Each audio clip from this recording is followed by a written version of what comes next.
Vă salut, dragi prieteni, și bine ne-am regăsit la un nou videoclip. După cum ați observat, eu locuiesc la țară și probabil că și mulți dintre dumneavoastră, la fel ca și mine, locuiți în mediul rural.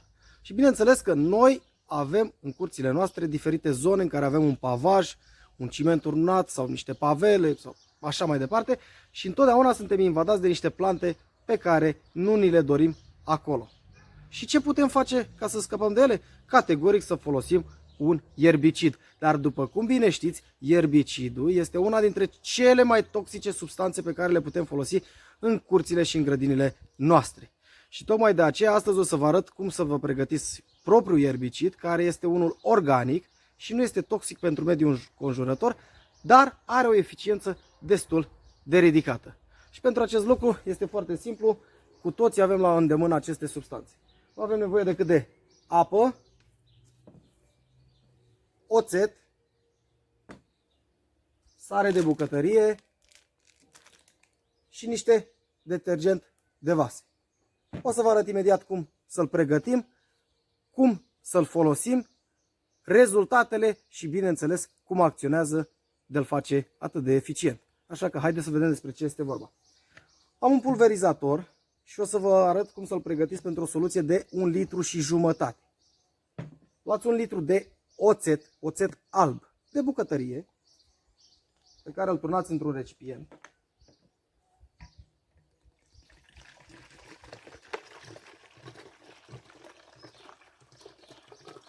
Puteți folosi orice oțet de la orice firmă doriți dumneavoastră. După ce ați turnat 1 litru de oțet, mai completați cu 1/2 de litru de apă.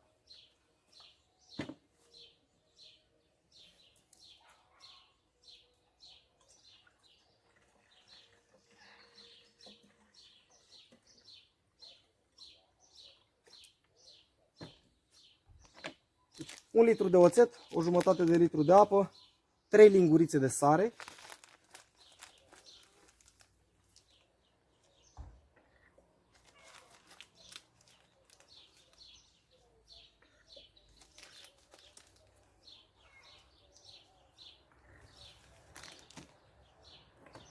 și 2-3 lingurițe detergent de bucătărie, de care doriți dumneavoastră.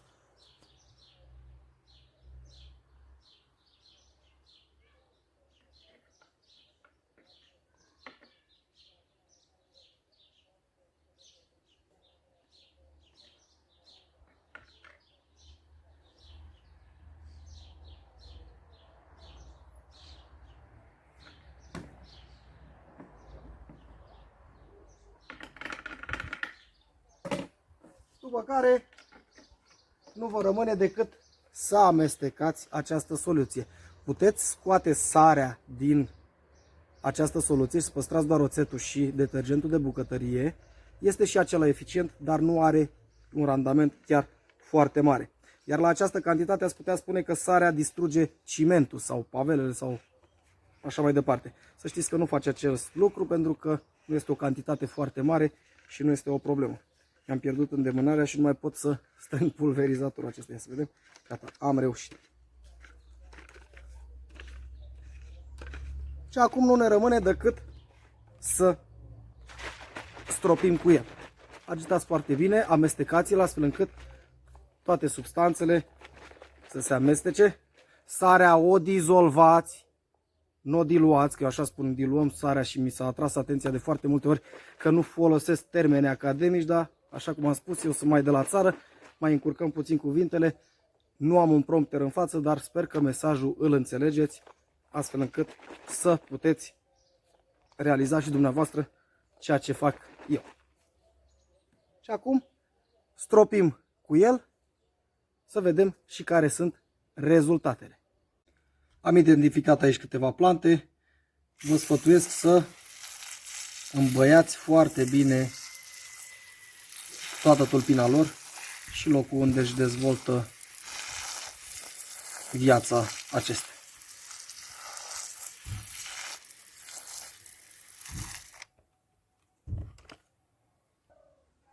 La fel vom proceda și aici.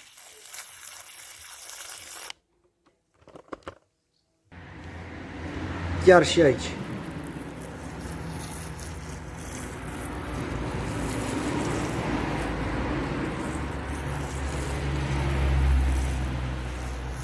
Și după 24 de ore vom vedea care este rezultatul. După cum vedeți, dragii mei, nici n-au trecut bine 24 de ore și aceste plante deja au început să se usuce. După cum vedeți, observați nuanța de verde acolo și cele pe care le-am stropit ieri sunt destul de uscate. După cum vedeți, aici același rezultat și categoric și aici același lucru, după cum se vede.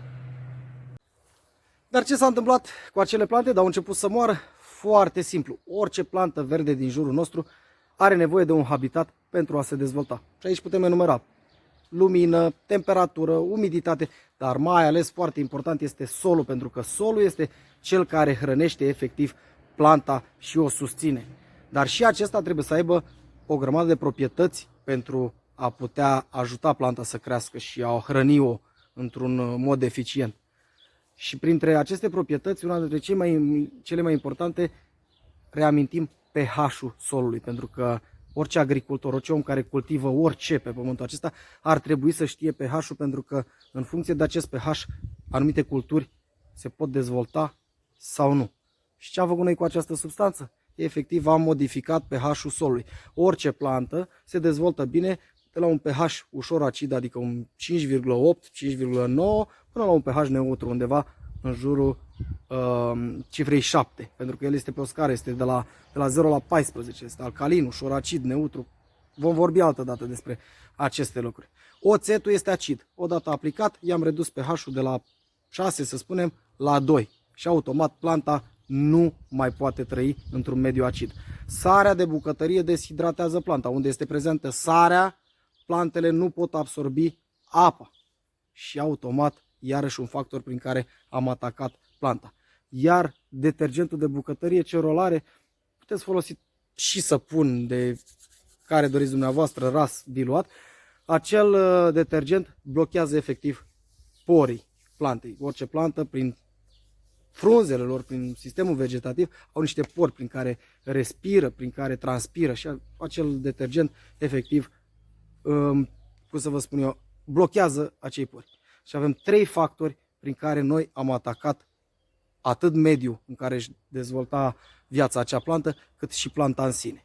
Și astfel, prin combinarea acelor 3 soluții, am obținut un ierbicid, pot să spun eu, natural, pentru că nu este toxic și destul de eficient. Bineînțeles că nu ne permitem să-l folosim pe spații foarte mari, dar, așa cum am spus, pentru pavaje, pentru curțile noastre, este suficient, nu atacă, nu este toxic și nu va rămâne în sol mai mult de câteva zile față de unul toxic pe care îl întâlnim chiar și după un an de zile acolo unde l-am aplicat.